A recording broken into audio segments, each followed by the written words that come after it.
राजू यादव के घर ही है का? हाँ हाँ ये है घर राजू के घर। आज तो वसूली करके जाबो। कौन है तुम मन कहाँ के है, कहाँ हो गए? हम लड़की तरफ ले आए हैं। ये आवा आवा दो बैठा आवा आवा। राजू कहाँ है, दिखत नहीं है। बने राजू काम वाम करते? ए अति कम आथे राजू है, ओकर में पैसा है। बेच दिया लड़की ला ना, कमाऊ है लड़का है। अच्छा इतने पैसा पल पल आथे तो गाड़ी के किस्ती ले काबू नहीं पटा थे राजू हा। हाँ हाँ बल आ तो राजू लेते तो जान ले दिया था। आ तो रे राजू टोकरी ले का होगे बिन्हे लेनी पोर का होगे काबे बुला था दिन ब कचर कचर आओ का बल तो देख तो मला आनतान गोट्या दे तोला कौन मनी मन काबे गोट्या से मोला मन मोरे घर मां के मोइले दबा बताबे कौन होता है बताए। ज्यादा बोलबे तो ठीक नहीं होही। अगर त जान डालबे ना कि मैं कौन हूं तो तोला पताल लोग भागे में पड़ जाही। अबे मोला पताल लोग भेजू कथा मोर घर में खुद 1 किलो पताल हवाए बता भैया क्या कौन होता है मोला धमकी देने वाला।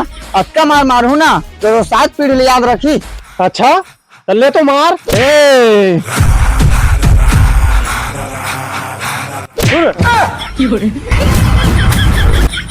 तै मोला हुर रे कबे रहता है रे तै छे थुके थोना जानबे भैया महू थुके जानतो थू भड़वा मोरे ऊपर फुक करे। अरे रात थोकन लड़े थे कम से कम तोरे में पर क्या कह दई ए मन इतने तार दादा कीरी का था मन कोने वो कहाँ जानना का किस्ती वाला तो है काय ले गाड़ी ले धन घोड़ा था किस्ती वाला है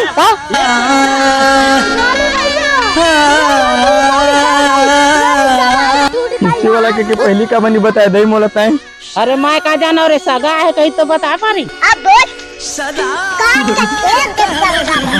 अब जाना हमारा कौन नाम तेरा। टाटा गुड बाय गया।